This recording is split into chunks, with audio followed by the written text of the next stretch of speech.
Hello ಸ್ನೇಹಿತರೆ, ಸಪ್ತಪದಿ ಧಾರಾವಾಹಿಯ ಇಂದಿನ ಸಂಚಿಕೆಯಲ್ಲಿ ನೋಡುವುದಾದರೆ ಕನಕ, ಅಪ್ಪು ಅವರಪ್ಪ ಎಲ್ಲರೂ ಬಂದಿರ್ತಾರೆ. ಫಂಕ್ಷನ್ಗೆ ಎಲ್ಲರೂ ಬಂದಿರ್ತಾರೆ. ಆಗ ಸ್ವರಾಜ್ ಅವ್ರ ಅಜ್ಜಿ ಅವ್ರ ತಾತ ಇಬ್ರು ಹೋಗಿ ಸ್ವಾಗತಿಸ್ತಾರೆ, ಮಾತಾಡ್ತಾ ಇರ್ತಾರೆ ಅವ್ರ ಜೊತೆ. ಈ ಕಡೆ ರುದ್ರಾಣಿ ಅಪ್ಪಣ್ಣಗೆ ಹೇಳಿರ್ತಾಳೆ, ಏನದ್ಗೆ ಇಷ್ಟು ಬೇಗ ನೀನು ನಿನ್ ಮನ್ಸನ್ನ ಕರಗಿಸ್ಬಿಟ್ಟು ನಿಮ್ ಬೀಗರ್ನೆಲ್ಲ ಕರೆಸ್ಬಿಟ್ಟಿದ್ಯಾ ಅಂತ. ಅದೇ ಕೋಪದಲ್ಲಿ ಹೋಗ್ತಾಳೆ ಅಪ್ಪಣ್ಣ ಮಾತಾಡೋದಿಕ್ಕೆ ಅಂತ. ಯಾರನ್ನ ಕೇಳ್ಕೊಂಡ್ ಬಂದ್ರು ಇವರು ಅನ್ನೋ ನೆಪದಲ್ಲಿ ಹೋಗಿ ಮಾತಾಡೋಣ ಅಂತ ಹೋಗ್ತಾ ಇರ್ತಾಳೆ. ಈ ಕಡೆ ಸ್ವರಾಜ್ ಅವ್ರ ಅಜ್ಜಿ ಅವರೆಲ್ಲ ಕನಕ ಜೊತೆ ಮಾತಾಡ್ತಾ ಇರ್ತಾರೆ. ನನಗಿದೆ ಅಲ್ವಾ ಬೇಕಾಗಿ, ಅವಾಗ ಯೋಚನೆ ಮಾಡ್ತಾಳೆ ರುದ್ರಾಣಿ, ನನಗಿದೆ ಅಲ್ವಾ ಬೇಕಾಗಿದ್ದು. ಈ ಕಡೆ ಅತ್ತೆ ಸೊಸೆ ಇಬ್ರು ಮಧ್ಯೆ ಜಗಳ ತಂದಿಡೋದೇ ನನ್ನ ಕೆಲಸ.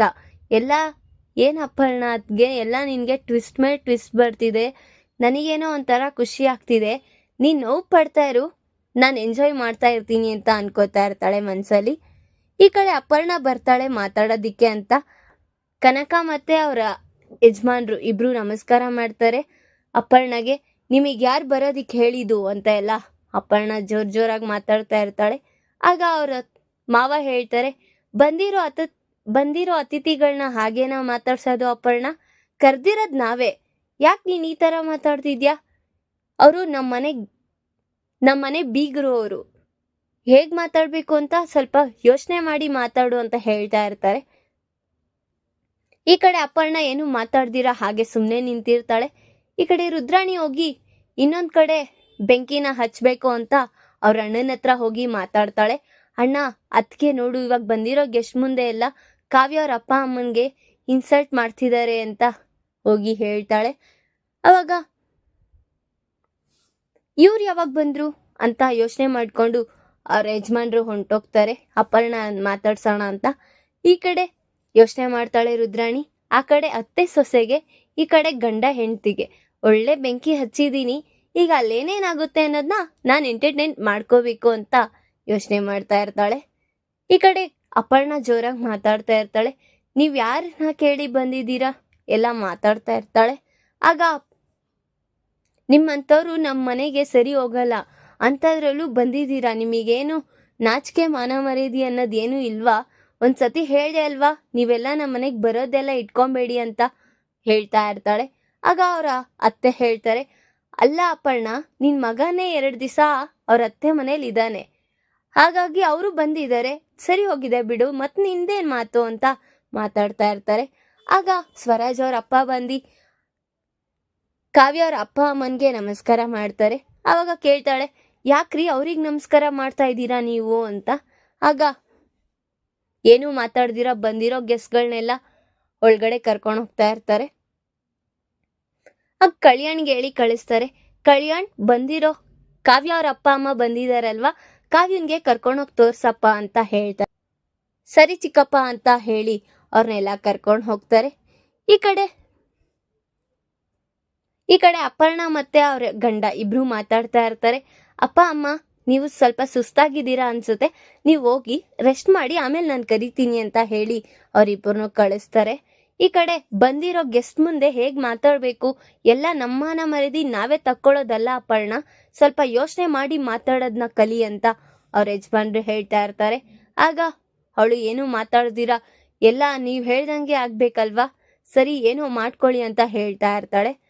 ಈ ಕಡೆ ರಾಜ್ ಮತ್ತೆ ಕಾವ್ಯ ಇಬ್ರು ಫ್ಲವರ್ ಡೆಕೋರೇಷನ್ ಮಾಡ್ತಾ ಇರ್ತಾರೆ. ಆಗ ಕಲ್ಯಾಣ್ ಬಂದು, ಅದ್ಗೆ ಯಾರು ಬಂದಿದಾರ ನೋಡಿ ಅಂತ ಹೇಳ್ತಾನೆ. ಆಗ ಅವ್ರ ಅಪ್ಪ ಅಮ್ಮ ಬಂದಿರೋದನ್ನ ನೋಡಿ ತುಂಬಾ ಖುಷಿ ಆಗುತ್ತೆ ಅವಳಿಗೆ. ಹೋಗಿ ಹಪ್ಕೊಂತಾಳೆ ಅವ್ರ ಅಮ್ಮನ್ಗೆ. ಆಗ ರಾಜ್ ಕೇಳ್ತಾನೆ, ಹೇಗ್ ಬಂದ್ರು ಅಂತ. ಆಮೇಲೆ ಹೇಳ್ತೀನಿ ಅಣ್ಣ ಅಂತ ಸನ್ನೆ ಮಾಡ್ತಾನೆ ಕಲ್ಯಾಣ್. ಅಮ್ಮ, ಅಪ್ಪ, ಅಪ್ಪು 3 ಜನನು ಬಂದಿದ್ದೀರಾ, ನಾನ್ ನಿಮ್ನ ಕರ್ದಿಲ್ಲ ಅಂದ್ರೂ ಹೇಗ್ ಬಂದ್ರಿ ಅಂತ ಹೇಳ್ತಾ ಇರ್ತಾಳೆ ಕಾವ್ಯ. ಅದೇ ಅಮ್ಮ, ಸ್ವರಾಜ್ ಅವ್ರ ಅಜ್ಜಿ ಅವರೇ ಕರೆದ್ರು, ಹಾಗಾಗಿ ಬಂದಿದೀವಿ ಅಂತ ಹೇಳ್ತಾ ಇರ್ತಾರೆ. ತುಂಬಾ ಖುಷಿ ಆಯ್ತು ಅಮ್ಮ ನಿಮ್ನೆಲ್ಲ ನೋಡಿ ಅಂತ ಹೇಳ್ತಾ ಇರ್ತಾಳೆ ಕಾವ್ಯ. ಈ ಕಡೆ ರಾಜ್ ಅವ್ರನ್ನ ಯಾರು ಮಾತಾಡ್ಸ್ತೀರಾ ಹಾಗೆ ಸುಮ್ಮನೆ ನಿಂತ್ಕೊಂಡಿರ್ತಾನೆ. ಈ ಕಡೆ ಕಾವ್ಯ ಅವ್ರ ಅಪ್ಪ ಅಮ್ಮನೆಲ್ಲ ಕರ್ಕೊಂಡ್ ಬರ್ತಾಳೆ ಫಂಕ್ಷನ್ ಹಾಲ್ಗೆ ಎಲ್ಲ ಕೂರ್ಸೋದಿಕ್ಕೆ ಎಲ್ಲ ವ್ಯವಸ್ಥೆ ಮಾಡ್ತಾಳೆ. ಎಲ್ಲರನ್ನೂ ಕೂರಿಸಿ, ನಾನು ಮಾತಾಡೋದಕ್ಕೆ ಟೈಮ್ ಇಲ್ಲ ಅಮ್ಮ, ಸ್ವಲ್ಪ ಜಾಸ್ತಿ ಕೆಲಸ ಇದೆ, ಹಾಗಾಗಿ ನಾನು ಆಮೇಲೆ ಬಿಡುವಾದ್ಮೇಲೆ ಮಾತಾಡ್ತೀನಿ ಅಂತ ಹೇಳ್ಬಿಟ್ಟು ಅಲ್ಲಿಂದ ಹೊರಡ್ತಾಳೆ. ಈ ಕಡೆ ರಾಜ್ ಮತ್ತೆ ಕಾವ್ಯ ಇಬ್ರು ಮಾತಾಡ್ತಾ ಇರ್ತಾರೆ. ರಾಜ್ ಕೇಳ್ತಾನೆ, ಕಾವ್ಯ ಎಲ್ಲ ಅರೇಂಜ್ಮೆಂಟ್ ರೆಡಿ ಆಗಿದ್ಯಾ? ಇನ್ನೇನೋ ಅವ್ರು ಬರೋದಷ್ಟೇ ಬಾಕಿ, ಎಲ್ಲ ಸರಿ ಇದೆಯಾ ನೋಡ್ಕೊಂಬಿಡು ಅಂತ ಹೇಳ್ತಾ ಇರ್ತಾನೆ. ಆಗ ಅವಳನ್ನು ಖುಷಿಯಾಗಿ ಎಲ್ಲ ಮಾತಾಡ್ತಾ ಇರ್ತಾಳೆ. ಅವಳ ಖುಷಿ ಪಟ್ಟಿ ಮಾತಾಡ್ತಾ ಇರ್ತಾಳೆ, ಪ್ಲಾನ್ ಬಗ್ಗೆ ಎಲ್ಲ ಮಾತಾಡ್ತಾ ಇರ್ತಾಳೆ ಅವಳು. ಅದನ್ನ ಅವರ ಅಪ್ಪ ಅಮ್ಮನ್ಗೆ ನೋಡಿ ತುಂಬಾ ಖುಷಿ ಆಗುತ್ತೆ. ಇದೇ ಅಲ್ವಾ ನಾವು ಬೇಡ್ಕೊಂಡಿದ್ದು ದೇವ್ರ ಹತ್ರ, ಏನೇ ಆದ್ರೂ ನನ್ನ ಮಗಳು ಜೀವನ ಚೆನ್ನಾಗಿರ್ಬೇಕು ಅಂತ ಅಷ್ಟೇ ಬೇಡ್ಕೊಂಡಿದ್ದು. ಹೇಗೋ ನಮ್ಮ ಅಳಿಯಂದ್ರು ಸರಿ ಹೋಗಿ ಚೆನ್ನಾಗಿ ನೋಡ್ಕೊಂತಿದ್ದಾರೆ ಅಂತ ಹೇಳ್ತಾ ಇರ್ತಾರೆ ಇಬ್ರು. ಅವಳು ಕೆಲಸ ಮಾಡ್ತಿರೋದ್ನೆಲ್ಲ ನೋಡಿ ಅವರಪ್ಪ, ನನ್ನ ಮಗಳು ಎಷ್ಟು ಹೊಂದಾಣಿಕೆ ಆಗಿದ್ದಾಳೆ ಈ ಮನೆಗೆ, ಈ ಮನೆ ಸೊಸೆ ಅವ್ರು ಹೇಗೆ ಕೆಲಸ ಮಾಡ್ತಾರೆ, ಜವಾಬ್ದಾರಿಗಳು ಹೇಗೆ ಇಟ್ಕೋಬೇಕೋ ಎಲ್ಲ ಇಟ್ಕೊಂಡು ಕೆಲಸ ಮಾಡ್ತಿದ್ದಾಳೆ ಅಂತ ಹೇಳ್ತಾ ಇರ್ತಾರೆ ಅವರಪ್ಪ. ಆಗ ಕನಕ, ಊರಿ ಎಷ್ಟು ಚೆನ್ನಾಗಿ ಕೆಲಸ ಮಾಡ್ತಿದ್ದಾಳೆ, ಎಲ್ಲಾರ್ಗೂ ಇಷ್ಟ ಆಗ್ಬಿಟ್ಟಿದ್ದಾಳೆ ಅಂತ ಹೇಳ್ತಾ ಇರ್ತಾರೆ. ಈ ಕಡೆ ಅಪರ್ಣ ಬಂದಿರೋ ಗೆಸ್ಟ್ನೆಲ್ಲ ಕರ್ಕೊಂಡು ಬರ್ತಾರೆ. ಅಲ್ಲಿ ಕೂತಿರೋರ್ನ ಕಾವ್ಯ ಅವ್ರ ಅಪ್ಪ ಅಮ್ಮ ಅಲ್ಲಿ ಕೂತಿರೋದನ್ನ ನೋಡಿ, ನೀವು VIP ಈ ನಿಮ್ ಜಾಗ ಎಲ್ಲ ಹಿಂದೆ ಇದೆ, ಇದು ಬಂದಿರೋ ಗೆಸ್ಟ್ಗಳಿಗೆ ಹಾಕ್ಸಿರೋದು ಚೇರು ಅಂತ ಹೇಳಿ ಪಾಪ ಅವರಿಗೆ ಇನ್ಸಲ್ಟ್ ಮಾಡ್ತಾ ಇರ್ತಾರೆ. ಆಗ ನಿಮ್ಮಂಥವ್ರೆಲ್ಲ ಹಿಂದೆ ಕುತ್ಕೋಬೇಕಾಗಿರೋದು, ನೀವೇನು ಸರಾಸರಿ ಅಂತ ಇಲ್ಲಿ ಬಂದು ಕೂತಿದ್ದೀರಾ ಅಂತ ಹೇಳ್ತಾ ಇರ್ತಾಳೆ. ಆಗ ಅಲ್ಲಿರೋ ರೇಖಾ, ನಿಮ್ ಕನಕ ಮತ್ತೆ ಅವರಪ್ಪ ಇಬ್ರು ಅಲ್ಲಿಂದ ಎದ್ದೋಗ್ಬಿಡ್ತಾರೆ. ಆಗ ಬಂದಿರೋ ಗೆಸ್ಟ್ನೆಲ್ಲ ಕೂರಿಸ್ತಾ ಇರ್ತಾಳೆ ಅಪರ್ಣ. ಈ ಕಡೆ ಕಾವ್ಯ ಅವ್ರ ಅಪ್ಪ ಅಮ್ಮ ಅವ್ರ ತಂಗಿ ಮೂರ್ ಜನನು ತುಂಬಾ ಬೇಜಾರಾಗಿರ್ತಾರೆ. ಅಪ್ಪು ಹೇಳ್ತಾ ಇರ್ತಾಳೆ, ಅಮ್ಮ ಬೇಡಮ್ಮ, ನಾವ್ ಇಲ್ಲಿರೋದು ಹೊಂಟೋಗೋಣ ಅಂತ ಹೇಳ್ತಾ ಇರ್ತಾಳೆ. ನಾವು ಅವ್ರ ಮಾತಿಗೆ ಬೆಲೆ ಕೊಟ್ಟು ಬಂದಿದೀವಮ್ಮ, ಈ ತರ ಹೋದ್ರೆ ಕಾವ್ಯಂಗೂ ನಾವ್ ಏನೋ ಒಂದ್ ಮಾತು ಹೇಳ್ದಿರ ಹೋದ್ರೆ ತುಂಬಾ ಬೇಜಾರ್ ಮಾಡ್ಕೊಂತಾಳೆ. ಇಲ್ಲಿ ಆಗ್ತಿರೋ ಅವಮಾನ ನಾವು ಸಹಿಸ್ಕೊಂಡಿರೋಣ, ಏನ್ ನೋಡೋದಿಕ್ ಬಂದಿರೋದು ಅಂತ ಹೇಳ್ತಾ ಇರ್ತಾರೆ. ಸರಿ ಅಮ್ಮ ಅಂತ ಅವರು ಅಲ್ಲೇ ನಿಂತ್ಕೊಂಡು ಮಾತಾಡ್ತಾ ಇರ್ತಾರೆ. ಸ್ವಪ್ನ ಫಂಕ್ಷನ್ಗೆ ಬರ್ತಾ ಇದ್ದಾಳೆ. ಈ ಕಡೆ ರಾಜ್ ಹಾಗೆ ಹೊಂಟೋಗ್ತಾ ಇರ್ತಾನೆ ಕೆಲ್ಸದ ಬಗ್ಗೆ ಮಾತಾಡ್ಕೊಂಡು. ಆಗ ಕನಕ ಮಾತಾಡ್ತಾಳೆ, ನಮಸ್ಕಾರ ಅಳಿಯಂದ್ರೆ ಅಂತ ಮಾತಾಡ್ತಾ ಇರ್ತಾಳೆ. ನೀವೆಂತಕ್ಕೆ ಇಲ್ಲಿ ನಿಂತಿದ್ದೀರಾ, ಹೋಗಿ ಕುತ್ಕೋಬೋದಲ್ವಾ ಅಂತ ಹೇಳ್ತಾ ಇರ್ತಾರೆ. ಆಗ ಅಪ್ಪು ಹೇಳ್ತಾಳೆ, ಈ ಮನೆ ಕುತ್ಕೊಳ್ಳೋಕ್ ಜಾಗ ಬಿಟ್ರೆ ಅಲ್ವಾ ಎಲ್ಲಾರೂನು ಅಂತ ಹೇಳ್ತಾ ಇರ್ತಾಳೆ. ಆಗ ಏನು ಇಲ್ಲ ಅಳಿಯಂದ್ರೆ, ಇಷ್ಟೊತ್ತು ಕುತ್ತಿ ಸಾಕಾಯ್ತು, ಅದಕ್ಕೆ ಹೀಗ್ ತಾನೇ ಎದ್ ಬಂದಿದೀವಿ ಅಂತ ಹೇಳ್ತಾ ಇರ್ತಾರೆ ಅವರಪ್ಪ. ಹೋಗ್ಬಿಟ್ಟು ಕಲ್ಯಾಣ್ ಅವ್ರಿಗೆಲ್ಲ ಊಟದ ವ್ಯವಸ್ಥೆ ಮಾಡು, ನಂದು ಸ್ವಲ್ಪ ಅರ್ಜೆಂಟ್ ಕೆಲಸ ಇದೆ ಅಂದ್ಬಿಟ್ಟು ಹೇಳ್ಬಿಟ್ಟು ಹೊಂಟೋಗ್ಬಿಡ್ತಾನೆ. ಕಲ್ಯಾಣ್ ಅವ್ರನ್ನೆಲ್ಲ ಕರ್ಕೊಂಡು ಊಟದ ವ್ಯವಸ್ಥೆ ಊಟ ಬಡ್ಸೋದಿಕ್ಕೆ ಕರ್ಕೊಂಡು ಹೋಗ್ತಾನೆ. ಎಲ್ಲ ಊಟ ಮಾಡೋದಿಕ್ಕೆಲ್ಲ ಸಿದ್ಧರಾಗ್ತಾ ಇರ್ತಾರೆ. ಆಗ ಕಲ್ಯಾಣ್ಗೆ ಫೋನ್ ಬರುತ್ತೆ, 1 ನಿಮಿಷ ಬರ್ತೀನಿ, ನೀವು ಬಡಿಸ್ಕೊಂಡು ತಿಂತಾ ಇರಿ, ಇಂಪಾರ್ಟೆಂಟ್ ಕಾಲು, ಮಾತಾಡ್ಬಿಟ್ಟು ಬರ್ತೀನಿ ಅಂತ ಹೊರಟಿರ್ತಾನೆ. ಈ ಕಡೆ ಅಪ್ಪು ಎಲ್ಲ ಅವ್ರ ಅಪ್ಪ ಅಮ್ಮನ್ಗೆ ಸರ್ವ್ ಮಾಡ್ತಾ ಇರ್ತಾಳೆ. ಆಗ ಅಲ್ಲಿ ಉದ್ದೇಶಕ್ಕೆ, ಇಲ್ಲೆಲ್ಲ ಜಗಳ ಆಡೋದು ಒಳ್ಳೇದಲ್ಲ, ಸುಮ್ನೆ ಇರು ಅಂತ ಕನಕ ಕರ್ಕೊಂಡ್ಬಿಡ್ತಾಳೆ. ಈ ಕಡೆ ಸ್ವಪ್ನ, ಈ ಕಡೆ ಎಲ್ಲಾರು ಅವ್ರ ತಾತ ಅವ್ರ ಅಜ್ಜಿಗೆ ಮದ್ವೆ ದಿನನ ಆಚರಣೆ ಮಾಡೋದಿಕ್ಕೆ ಎಲ್ಲರೂ ಸಿದ್ಧರಾಗಿ ಅವ್ರಿಗೆ ಸೆಲೆಬ್ರೇಷನ್ ಮಾಡ್ತಾ ಇರ್ತಾರೆ. ಆಗ ಕಾವ್ಯ ಹೇಳ್ತಾಳೆ, ಏನು ನಿಮ್ ಗಂಡಿನ ಕಡೆಯವರು ಇಷ್ಟೇನಾ, ಅವ್ರಿಗೇನು ಮೆಚ್ಚ ಅಂತ ಕೆಲ್ಸ ಏನು ಮಾಡಲ್ವಾ ಅಂತ ಕಾವ್ಯ ಹೇಳ್ತಾ ಇರ್ತಾಳೆ. ನೋಡಿ, ನಮ್ಮ ಮದ್ವೆ ಹೆಣ್ಣು ಹೇಗೆ ಶೃಂಗಾರ ಮಾಡ್ಕೊಂಡು ತಲೆ ಬಗ್ಗಿಸ್ಕೊಂಡು ನಾಚಿಕೆ ಪಡ್ತಾ ಇದ್ದಾರೆ ಅಂತ ಹೇಳ್ತಾ ಇರ್ತಾರೆ. ಈ ಕಡೆ ನಾವು ಅಷ್ಟೇ ಗಟ್ಟಿಮುಟ್ಟಿಯಾಗಿ ಹೇಗೆ ಅವ್ರನ್ನ ಪಳಗಿಸ್ಬೇಕನ್ನೋದು ನಮಗೆ ಗೊತ್ತಿದೆ ಅಂತ ರಾಜು ನಿಂತಿರ್ತಾನೆ. ಆವಾಗ ರಾಜ್, ತಗೊಳ್ಳಿ ತಾತ, ಅಜ್ಜಿಗೆ ಪ್ರಪೋಸ್ ಮಾಡಿ ಅಂತ ಹೇಳ್ತಾನೆ. ಆಗ ಅವ್ರ ತಾತ ಹೋಗಿ ಅವ್ರ ಅಜ್ಜಿಗೆ ಪ್ರಪೋಸ್ ಮಾಡ್ತಾರೆ. ಅದನ್ನ ನೋಡಿ ಎಲ್ಲರೂ ಖುಷಿ ಪಡ್ತಾ ಇರ್ತಾರೆ, ಮನೆ ಮಂದಿಗಳೆಲ್ಲ ಖುಷಿ ಪಡ್ತಾ ಇರ್ತಾರೆ. ಈ ಕಡೆ ಕಲ್ಯಾಣ್ ಈ ಕಡೆ ಫ್ಯಾಮಿಲಿ ಅವರೆಲ್ಲ ಖುಷಿ ಪಡ್ತಾ ಇರ್ತಾರೆ. ಅವ್ರ ಎಂಟರ್ಟೈನ್ ಮಾಡ್ತಾ ಇರೋದನ್ನೆಲ್ಲರೂ ನೋಡಿ ಖುಷಿ ಪಡ್ತಾ ಇರ್ತಾರೆ. ಆಗ ಆಗ ಅಪ್ಪು ಹೇಳ್ತಾಳೆ, ಅಕ್ಕನ ಮಕ್ಕದಲ್ಲಿ ಖುಷಿ ನೋಡಿ ಎಷ್ಟೋ ತಿಂಗ್ಳುಗಟ್ಲೆ ಆಗಿತ್ತು. ಈ ಅಕ್ಕನ ನಗು ನೋಡೋಕ್ಕೋಸ್ಕರ ಆದ್ರೂ ಇರ್ಲೇಬೇಕಮ್ಮ ನಾನು ಅಂತ ಹೇಳ್ತಾ ಇರ್ತಾರೆ. ಅವ್ರ ಅಪ್ಪ ಅಮ್ಮ ಎಲ್ಲರೂ ಖುಷಿ ಪಡ್ತಾ ಇರ್ತಾರೆ ಕಾವ್ಯ ಖುಷಿಯಾಗಿರೋದನ್ನ ನೋಡಿ. ಈ ಕಡೆ ಕಲ್ಯಾಣ್ ಹೇಳ್ತಾನೆ, ಗ್ರೂಪ್ ಫೋಟೋಗೆ ಅವ್ರನ್ನೂ ಕರಿಯೋಣ ತಾತ ಅಂತ. ಕರ್ಕೊಂಡ್ ಬಾ ಹೋಗು ಅಂತ ಹೇಳ್ತಾರೆ. ಅವಾಗ ಬನ್ನಿ ಆಂಟಿ, ಬನ್ನಿ ಎಲ್ಲರೂ ಫೋಟೋ ತೆಗೆಸ್ಕೊಳ್ಳೋಣ ಅಂತ ಎಲ್ಲರೂ ಫೋಟೋ ತೆಗೆಸ್ಕೊಳಕ್ಕೆ ಹೋಗ್ತಾ ಇರ್ತಾರೆ. ಈ ಕಡೆ ಸ್ವಪ್ನ ಬಂದೇ ಬಿಟ್ಲು ಫಂಕ್ಷನ್ಗೆ. ಈ ಕಡೆ ಎಲ್ಲರೂ ಫ್ಯಾಮಿಲಿ ಫೋಟೋಸ್ ತಕ್ಕೊಳ್ತಾ ಇರ್ತಾರೆ. ಆಗ ಸ್ವಪ್ನ ಬಂದ್ಬಿಟ್ಟು ಅವಾಗ ರುದ್ರಾಣಿ ನೋಡ್ಬಿಡ್ತಾಳೆ ಸ್ವಪ್ನ ಬರೋದನ್ನ. ಏನಿವತ್ತು ಅಪರ್ಣತ್ಗೆ ಟ್ವಿಸ್ಟ್ ಮೇಲ್ ಟ್ವಿಸ್ಟ್ ಚೆನ್ನಾಗಿದೆ ಇವತ್ತು ಅಂತ ಅನ್ಕೊಂತಾ ಇರ್ತಾಳೆ. ಆಗ ಸ್ವಪ್ನ ಬಂದು ನಿಮ್ ಫ್ಯಾಮಿಲಿ ಜೊತೆ ನನ್ನ ಸೇರಿಸ್ಕೋಬೋದಾ, ನಾನು ಬರ್ತೀನಿ ಅಂತ ಹೇಳ್ತಾ ಇರ್ತಾಳೆ. ಅಲ್ಲಿರೋರ್ಗೆಲ್ಲರಿಗೂ ಶಾಕ್ ಆಗುತ್ತೆ. ಅಪರ್ಣ ನೀನೆಂತಕ್ ಬಂದಿದ್ಯಾ ಇಲ್ಲಿ ಅಂತ ಹೇಳ್ತಾ ಇರ್ತಾಳೆ. ಓಡೋಗಿದ್ಯಾ, ಮದ್ವೆಯಿಂದ ಓಡೋಗಿದ್ಯಾ, ಮಾನ ಮರ್ಯಾದೆ ಎಲ್ಲ ನಮ್ಮ ಮನೆ ಮಾನ ಮರ್ಯಾದೆ ಎಲ್ಲ ತೆಗ್ದಿದ್ಯಾ, ಮತ್ತೆ ಏನ್ ಮಕ್ಕ ಇಟ್ಕೊಂಡ್ ಬಂದಿದ್ಯಾ ಈ ಮನೆಗೆ, ಅಷ್ಟು ಗೊತ್ತಾಗಲ್ವಾ ನಿನ್ಗೆ ಅಂತ ಅಪರ್ಣ ಬೈತಾ ಇರ್ತಾಳೆ. ಸ್ವಪ್ನ ಏನು ಮಾತಾಡ್ದಿರ ಹಾಗೆ ಸುಮ್ನೆ ನಿಂತಿರ್ತಾಳೆ. ಆಗ ನಿನಗೆ ಯಾರು ಬರೋದಿಕ್ ಹೇಳಿದ್ರು, ನಿಮ್ಮ ಅಪ್ಪ ಅಮ್ಮನೇ ಹೇಳಿದ್ರಾ ಇಲ್ಲ ನಿಮ್ಮ ತಂಗಿನೇ ಹೇಳಿದ್ಲ ಬರೋದಿಕ್ಕೆ ಅಂತ ಹೇಳ್ತಾ ಇರ್ತಾಳೆ ಅಪರ್ಣ. ಕಾವ್ಯ ತುಂಬಾ ಎಮೋಷನಲ್ ಆಗಿ ನಿಂತ್ಬಿಟ್ಟಿರ್ತಾಳೆ. ಆಗ ಕನಕ ಹೇಳ್ತಾಳೆ, ನಾವು ಬರ್ತಿರೋದೇ ನಮ್ಮ ಮಗಳಿಗೆ ಗೊತ್ತಿಲ್ಲ, ಇನ್ನು ಅವಳು ಬರೋದು ಹೇಗೆ ಗೊತ್ತಾಗುತ್ತೆ ಹೇಳಿ ಅಂತ ಹೇಳ್ತಾ ಇರ್ತಾಳೆ. ಆಗ ಏನ್ ಮಾಡ್ತೀರಾ, ನಿಮ್ ಜನ್ಮಗಳೇ ಇಷ್ಟು, ಯಾರು ಕರೀತಾರೋ ಬಿಡ್ತಾರೋ ಗೊತ್ತಿಲ್ಲ, ನೀವುಗಳು ಮಾತ್ರ ಬಂದ್ಬಿಡ್ತೀರಾ ಅಂತ ಎಲ್ಲರೂ ಕನಕಗೆ ಇನ್ಸಲ್ಟ್ ಮಾಡ್ತಾ ಇರ್ತಾಳೆ. ಬರೀ ನಿಮ್ದೆಲ್ ನೋಡಿದ್ರು ನಾಟಕಗಳೇ ಆಯ್ತು ಅಂತ ಹೇಳ್ತಾ ಇರ್ತಾಳೆ ಅಪರ್ಣ. ಆಗ ಕಾವ್ಯವರಪ್ಪ ನಿಂತ್ಕೊಂಡು, ಶಂಸಿ ನಾವು ಅವಳಿಗೆ ಹೇಳಿ ಬಂದಿದ್ವಿ, ಆದ್ರೂ ಅವಳು ಬಂದು ಈ ತರ ಮಾಡಿದಾಳೆ, ನಮ್ನ ಶಂಸ್ಬಿಡಿ ಅಂತ ಹೇಳ್ತಾ ಇರ್ತಾರೆ. ಆಗ ಸಾಕು ನಿಲ್ಸಯ್ಯ, ದೊಡ್ಡೋಳು ಏನಂತ ಬೆಳೆಸಿದ್ಯಾ ನಿಮ್ 3 ಜನ ಮಕ್ಳಿಗೂನು, ಒಬ್ಳು ಓಡೋಗಿ ಬಂದಿದ್ದಾಳೆ, ಇನ್ನೊಬ್ಳು ಮುಸ್ಕಾಕೊಂಡು ನಮ್ಮನೇಲಿ ವಕ್ರಿಸಿದಾಳೆ, ಇನ್ನ 3ನೇವಳು ಯಾರನ್ನ ಎತ್ತಾಕೊಂಡು ಹೋಗ್ತಾಳೋ ಅವಳನ್ನ ಯಾರಾದ್ರೂ ಎತ್ತಾಕೊಂಡು ಹೋಗ್ತಾರೋ ಅಂತ ಹೇಳಿ ಇನ್ಸಲ್ಟ್ ಮಾಡ್ತಾ ಇರ್ತಾರೆ. ಆಗ ಕಾವ್ಯಂಗೆ ತುಂಬಾ ಕೋಪ ಬರುತ್ತೆ. ಏನದ್ಗೆ ಸ್ವಲ್ಪ ನೋಡ್ಕೊಂಡು ಮಾತಾಡಿ ಅಂತ ಕಾವ್ಯ ಹೇಳ್ತಾ ಇರ್ತಾಳೆ. ಏನ್ ನೀವು ಮಾತಾಡೋದು, ನನ್ನ ಅಂದ್ರಿ, ನಮ್ಮ ಅಮ್ಮನೂ ಅಂದ್ರಿ, ನಮ್ಮ ಅಕ್ಕನೂ ಅಂದ್ರಿ, ನಮ್ಮ ತಂಗಿಗೂ ಅಂದ್ರಿ, ಎಲ್ಲ ಏನೇನ್ ಅನ್ಬೇಕಿತ್ತು ಎಲ್ಲ ಅಂದ್ರಿ, ಪಾಪ ನಮ್ಮ ಅಪ್ಪನ್ಗೆ ಏನು ಗೊತ್ತಿಲ್ದಿರೋ ವಿಷಯನ ನೀವ್ ಹೇಗ್ ಮಾತಾಡ್ತೀರಾ ಅಂತ ಪಾಪ ಜೋರಾಗಿ ಮಾತಾಡ್ತಾ ಇರ್ತಾಳೆ ಕಾವ್ಯ. ಆಗ ರಾಜ್ ಬಂದಿ, ಶಟ್ ಅಪ್, ನೀನೇನು ನಮ್ಮ ಅಮ್ಮನ ಬಗ್ಗೆ ಮಾತಾಡೋದು ಅಂತ ರಾಜ್ ಬಂದಿ ಅವಳಿಗೆ ಆವಾಜ್ ಆಗ್ತಾ ಇರ್ತಾನೆ.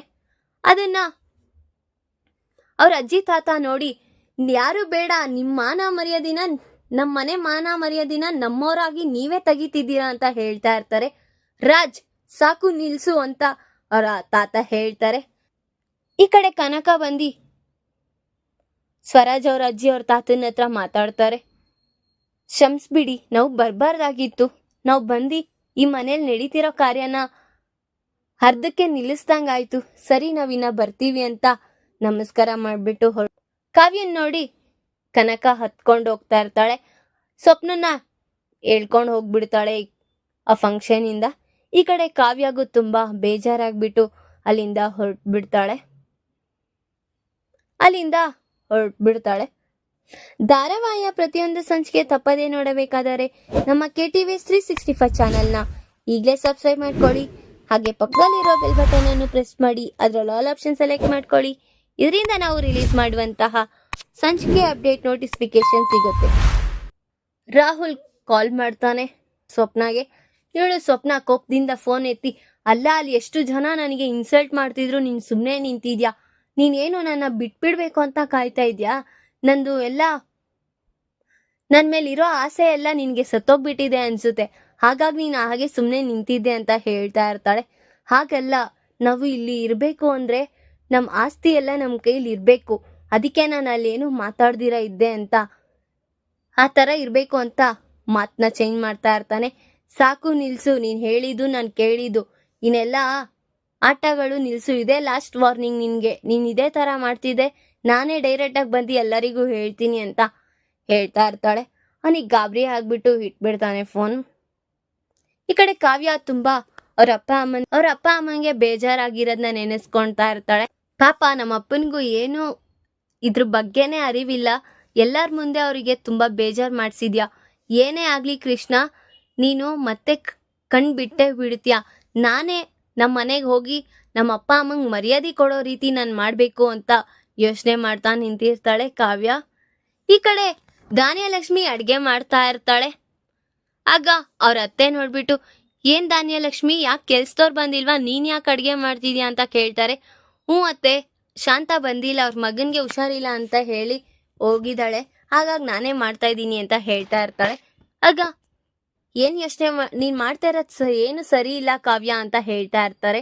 ಏನ್ ಅಜ್ಜಿ, ಏನ್ ಮಾಡ್ಬೇಕಿತ್ತು, ನಾನೇನ್ ಮಾಡ್ದೆ ಅಂತ ಕೇಳ್ತಾಳೆ. ಏನ್ ಮಾಡ್ಬೇಕು ಅಲ್ಲ, ನೀನ್ ಈ ಮನೆ ಸೊಸೆ, ಎಲ್ಲ ಜವಾಬ್ದಾರಿನ ನೀನೇ ತಿಳ್ಕೊಂಡ್ ಮಾಡ್ಬೇಕು, ನಾವ್ ಹೇಳಿ ಮಾಡ್ಸೋದಲ್ಲ ಅಂತ ಹೇಳ್ತಾ ಇರ್ತಾರೆ. ಅಲ್ಲ ಅಜ್ಜಿ, ಅಂತದ್ ಏನಾಯ್ತು ಹೇಳಿ, ಮಾಡೋಣ ಅಂತ ಹೇಳ್ತಾಳೆ.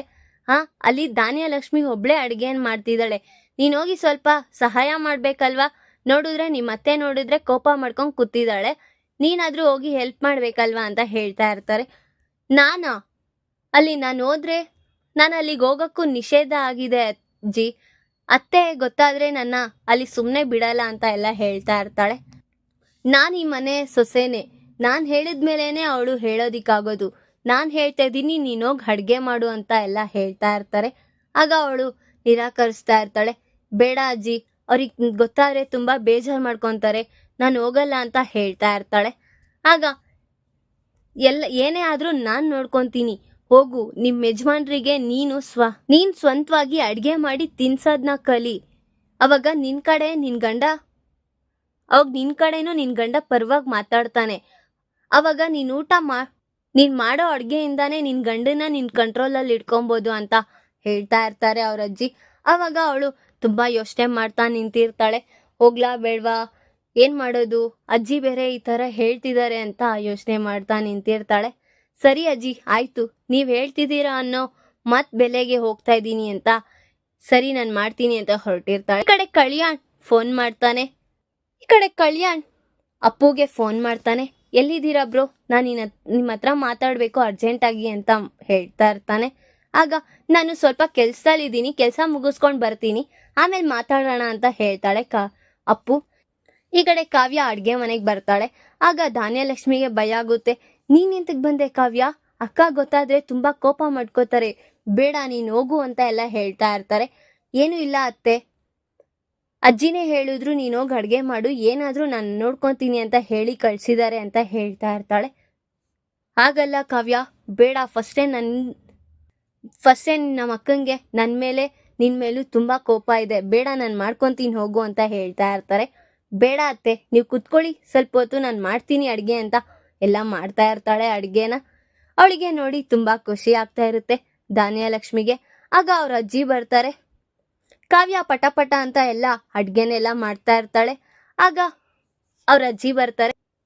ನೋಡಿ ಅತ್ತೆ, ನಮ್ ಸೊಸೆ ಎಲ್ಲ ಅಡ್ಗೆ ಮಾಡ್ತಾ ಇದ್ದಾಳೆ ಅಂತ ಹೇಳಿ ಅವರೆಲ್ಲ ಖುಷಿ ಪಡ್ತಾ ಇರ್ತಾರೆ.